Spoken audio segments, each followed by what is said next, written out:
Iran மீது வரலாறு காணாத பொருளாதார அழுத்தத்தை தரப்போகிறோம், பொருளாதார நெருக்கடியை தரப்போகிறோம், பொருளாதார பேரழிவு நாளை உண்டாக்க போகிறோம் என்று அமெரிக்க அதிபர் சொல்லி அடுத்த நாளே அமெரிக்காவுக்கு அது மிகப்பெரிய தலையடியாக மாறி இருக்கிறது என்பதை சுட்டிக்காட்டியிருக்கிறார்கள். அது எப்படி மிகப்பெரிய தலையடியாக மாறி இருக்குதுன்னு சொல்லி சொன்னா, ஆசிய நாடுகளில் இருக்கக்கூடிய அமெரிக்காவினுடைய படைபலத்தை குறைப்பதற்கு தீர்மானித்திருக்கிறது அமெரிக்கா. இதைத்தான் ஈரான்காரன் திரும்ப திரும்ப சொன்னா, இஸ்ரேலிய பிரதமர் பெஞ்சமின் நெதன்யாஹுக்கு எதிராக இன்டர்போல் மூலமாக ரெட் நோட்டீஸ் வெளியிட வேண்டும் என்கிற கோரிக்கை இன்றைக்கு துருக்கி வலியுறுத்தி இருக்கிறது. ஏன்னா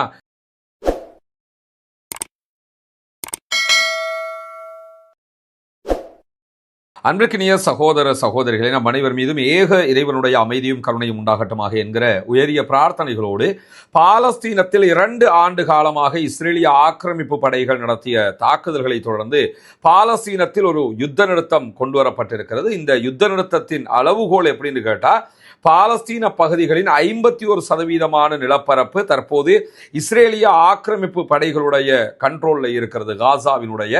அதே நேரத்தில் மீதி இருக்கக்கூடிய 49% நிலப்பரப்பு அங்கே இருக்கக்கூடிய பாலஸ்தீன விடுதலை போராட்ட அமைப்புகளுடைய கண்ட்ரோலில் இருக்கிறது.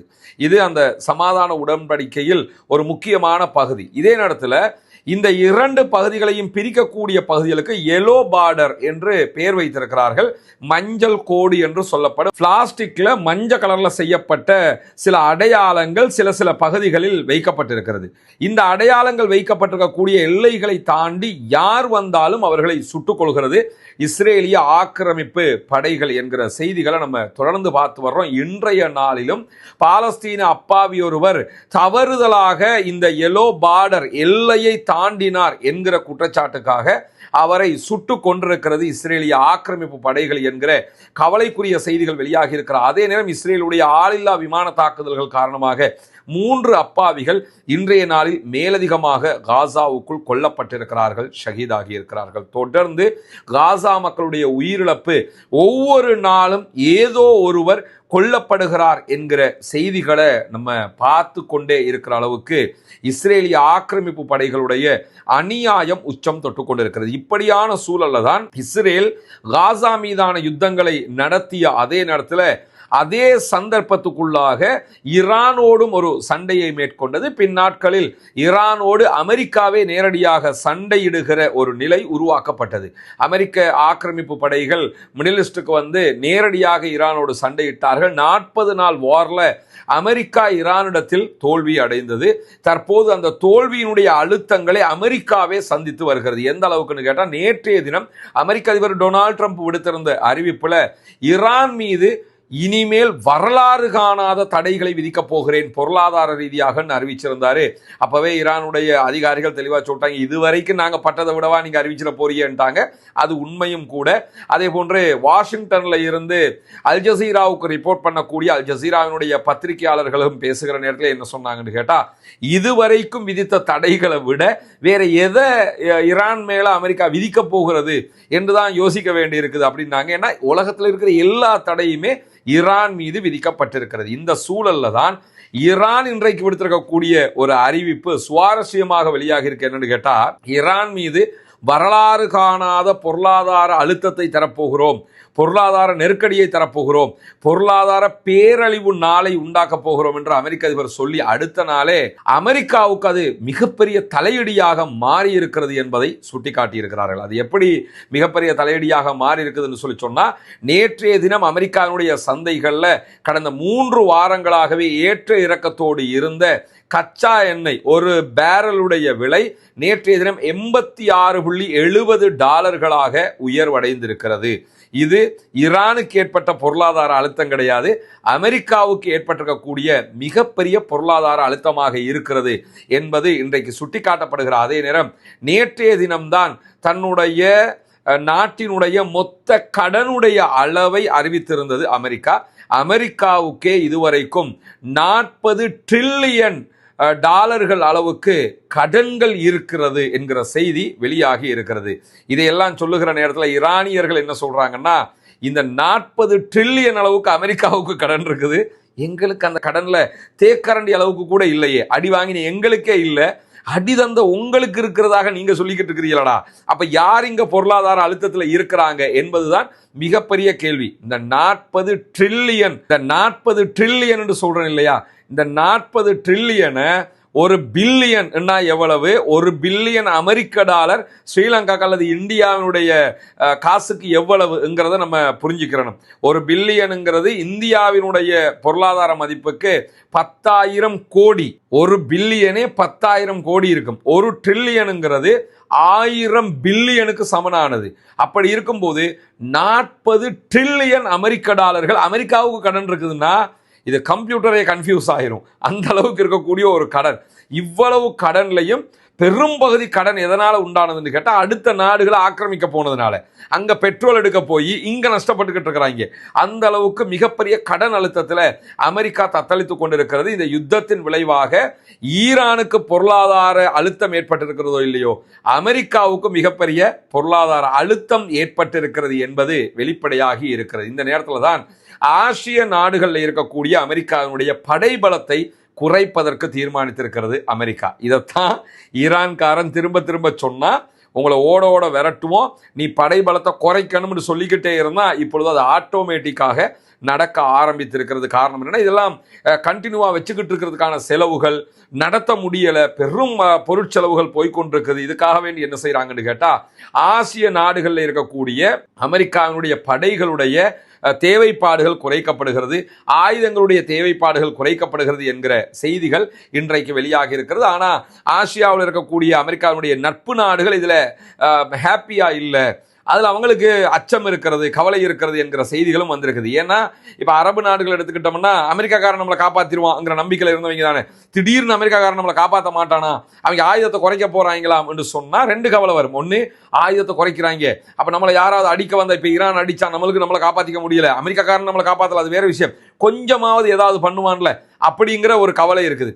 2வது, அவன் நம்மளை காப்பாற்றுறதுக்கு தாண்டா இவ்வளோ ட்ரில்லியன் கணக்கில் அவனுக்கு காசே கொடுத்துக்கிட்டு இருக்கிறான், காசை எடுத்துக்கிட்டு ஆயுதத்தை குறைப்பேன் என்று சொல்லி சொன்னால் அது 2வது கவலை. இந்த 2 கவலைகளையும் இவர்கள் சிக்கி கொண்டிருக்கிறார்கள் என்கிற செய்திகள் இன்றைக்கு வெளியாகி இருக்கிற அதே நேரத்தில், அமெரிக்க ஈரான் பேச்சுவார்த்தைக்கு சீனா அழைப்பு விடுத்திருக்கிறது.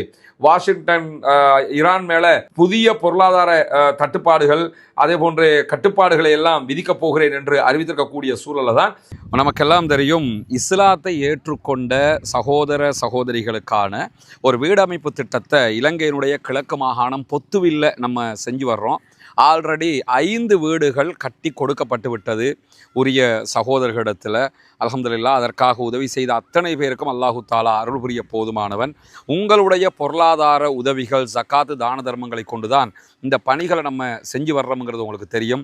எந்த ஒரு நிதி நிறுவனத்திடமிருந்தும் பணத்தை கொண்டு வந்து இந்த பணிகளை நம்ம பண்ணலை. யூடியூப் சேனலில் நம்ம அறிவிச்சுக்கிட்டே இருக்கிறோம். அதை பார்க்கிற சகோதரர்கள் செய்யக்கூடிய உதவிகள் மூலமாகத்தான் இதுவெல்லாம் நடைபெற்று வருகிறது. அந்த அடிப்படையில் தற்போது நம்ம 6, 7 ஆகிய 2 வீடுகளை கட்டிக்கிட்டு இருக்கிறோம். 8வது வீடு கட்டுவதற்குரிய அடித்தளமும் போடப்பட்டிருக்கிறது.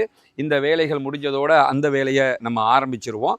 அதை இப்போ என்ன நிலைமையில் இருக்குதுங்கிறத பார்க்குறதுக்காகத்தான் வந்திருக்கிறோம். பண உதவி செய்யக்கூடிய சகோதரர்கள் அவர்கள் தரக்கூடிய பணத்திற்கான வேலை நடைபெறுகிறதா என்பதை தெரிந்து கொள்ள வேண்டும் என்பதற்காகத்தான் இந்த வீடியோக்களை நம்ம போட்டுக்கிட்டு இருக்கிறோம். எனவே இந்த பணிகள் இப்பொழுது என்ன நடக்கிறது என்பதை வந்து பாருங்கள். நபிகள் நாயகம் ஸல்லல்லாஹு அலைஹி வஸல்லம் அவர்கள் இந்த நட்பணிக்காக உதவி செய்வதற்கு நிறைய வலியுறுத்தல்களை சொல்லி இருக்கிறார்கள். குறிப்பாக தான தர்மங்கள் தொடர்பான நிறைய நபிகள் நாயகத்துடைய வழிகாட்டலையும் திருமறை குர்ஆனுடைய வழிகாட்டல்களையும் நம்ம பார்க்க முடிகிறது. அதே நேரம் ஜக்காத்து நிதிகளை பொறுத்தவரையில் ஜக்காத்து 8 கூட்டத்திற்கு நம்ம கொடுக்க முடியும். அதில் ஒரு கூட்டத்தினர் முஅல்லஃபத்துல் குலூப், உள்ளங்கள் ஈர்க்கப்படுகிறவர்கள், இஸ்லாத்தை ஏற்றுக்கொள்ளுகிறவர்கள். அப்படியானவர்களுக்காகத்தான் இந்த வீடுகளை நம்ம கட்டிக்கிட்டு இருக்கிறோம். இந்த நிதியை பொறுத்தவரையில் நீங்கள் மிஸ்கீன்கள், ஃபக்கீர்கள், அதே போன்று முஅல்லஃபத்துல் குலூப், உள்ளங்கள் ஈர்க்கப்படுகிறவர்கள் என்கிற 3 வட்டத்துக்குள்ளேயும் இந்த மக்கள் வந்துருவாங்க. உங்கள் ஜக்காத்து பணத்தை நீங்கள் இதுக்காக தருகிற நேரத்தில் 3 சாராருக்கும் ஜக்காத்து கொடுத்த நன்மைகளும் உங்களை வந்து அடைந்து விடும். சீனாவினுடைய வெளிவிவகார அமைச்சு இன்றைக்கு விடுத்திருக்கக்கூடிய அறிவிப்பில், அமெரிக்காவும் ஈரானும் பேச்சுவார்த்தையை மீண்டும் தொடங்க வேண்டும், அதற்கான ஏற்பாடுகளை செய்ய வேண்டும், அதற்கு நாங்கள் வந்து முன்னிற்பதற்கும் தயாராக இருக்கிறோம் என்று அறிவித்திருக்கிறது. சீனாங்கிறது அமெரிக்கா, ரஷ்யா, ரஷ்யா, சீனாங்கிறதெல்லாம் ஒரு பாரிய வல்லரசு நாடுகளாக, அதுலேயும் சீனாங்கிறது பொருளாதார வல்லரசு. சீனாவையே அப்படி டாரிஃப் போடுவேன், அடக்குவேன், முடக்குவேன் சொல்லிக்கிட்டு இருக்கிறார் அமெரிக்க அதிபர் டொனால்ட் ட்ரம்ப். அந்த நேரத்தில் சீனாக்காரன் வந்து நிற்கிறான், அவனால முடியலை, ஈரான்காரனோட பேசி நான் சமாதானம் பண்ணவாங்கிற அளவுக்கு தற்போது நிலைமை மாறி இருக்கிறது. இந்த சூழல்ல தான் இன்றைய நாளில் லெபனானில் இருக்கக்கூடிய ஹிஸ்புல்லாக்கள் மீதும் புதிய தடைகளை விதித்திருக்கிறது அமெரிக்காவினுடைய அரசாங்கம்.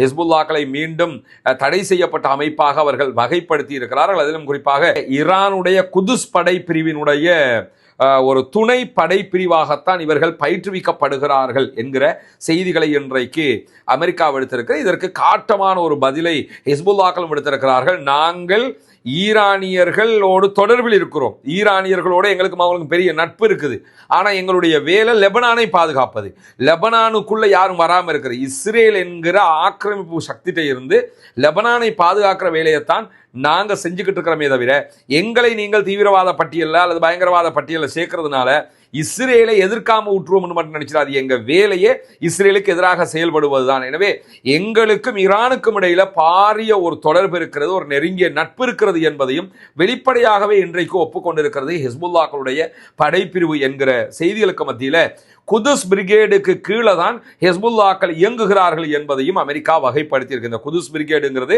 காசிம் சுலைமானியால் உருவாக்கப்பட்டு போஷிக்கப்பட்ட ஒரு அமைப்பு.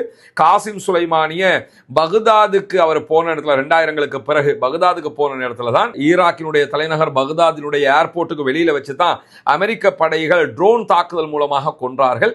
காசிம் சுலைமானி தான் ஈரானுடைய நவீன ஈரானை வடிவமைத்தவர்.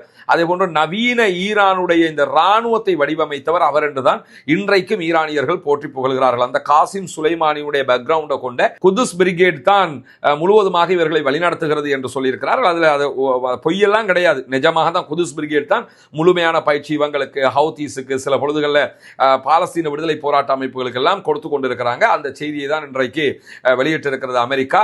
அதற்கு பதிலடியையும் ஹிஸ்புல்லாக்கள் இன்றைக்கு கொடுத்திருக்கக்கூடிய செய்திகளுக்கு மத்தியில் காசாவினுடைய கப்பல் குழு விவகாரத்தில் இஸ்ரேலிய பிரதமர் பெஞ்சமின் நெதன்யாஹுக்கு எதிராக இன்டர்போல் மூலமாக ரெட் நோட்டீஸ் வெளியிட வேண்டும் என்கிற கோரிக்கை இன்றைக்கு துருக்கி வலியுறுத்தி இருக்கிறது. ஏன்னா காசாவை நோக்கி ஃப்ரீடம் ஃப்ளோட்டிலா கப்பல் மூலமாக நிறைய பேர் காசாவுக்கு உணவுகள், மருந்துகள் எல்லாம் எடுத்துக்கிட்டு போனது நமக்கு தெரியும். போனவங்க எல்லாருமே துருக்கியில இருந்து அவங்களுடைய பயணத்தை ஆரம்பிச்சாங்க. நம்ம ஊர்ல கூட ஜமீரா என்கிற ஒரு சகோதரி என்ன பண்ணாங்கன்னா அந்த ஃப்ரீடம் ஃப்ளோட்டிலா கூட்டணியில போனது நமக்கெல்லாம் தெரியும். இப்படியான ஒரு சூழல்ல தான் இந்த கூட்டணி மீது அவர்கள் நடத்திய தாக்குதல், கட்டுப்பாடுகள், அவர்களுக்கு ஏற்படுத்திய சிக்கல்கள், இதுக்கு எல்லாம் சேர்த்து நெதன்யாஹு மேல ரெட் நோட்டீஸ் நீங்க கொடுக்கணும் சொல்லி இன்டர்போலை வலியுறுத்தி இருக்கிறது இன்றைக்கு துருக்கி என்கிற செய்திகள் வெளியாகி இருக்கிறது. துருக்கியை பொறுத்தவரை தொடர்ந்து இஸ்ரேலுக்கு எதிரான தங்களுடைய நிலைப்பாட்டில் மிக உறுதியாக செயல்படுகிறார்கள். அதற்கு இன்னும் ஒரு ஆதாரமாக இந்த செய்தியை நம்ம புரிந்து கொள்கிறோம். அதே நேரம் பாலஸ்தீனத்தில் கொல்லப்பட்ட 8 வயது சிறுமியாக இருக்கிற ஹிந்து ரஜப் தொடர்பான பல செய்திகள் அவ்வப்போது வெளியாகி கொண்டிருக்கு. இந்த ஹிந்து ரஜப் கொலை செய்யப்பட்டது தொடர்பாக ஒரு விசாரணையை ஆரம்பித்திருக்கிறோம் என்று இஸ்ரேல் அறிவித்திருக்கிறார்கள்.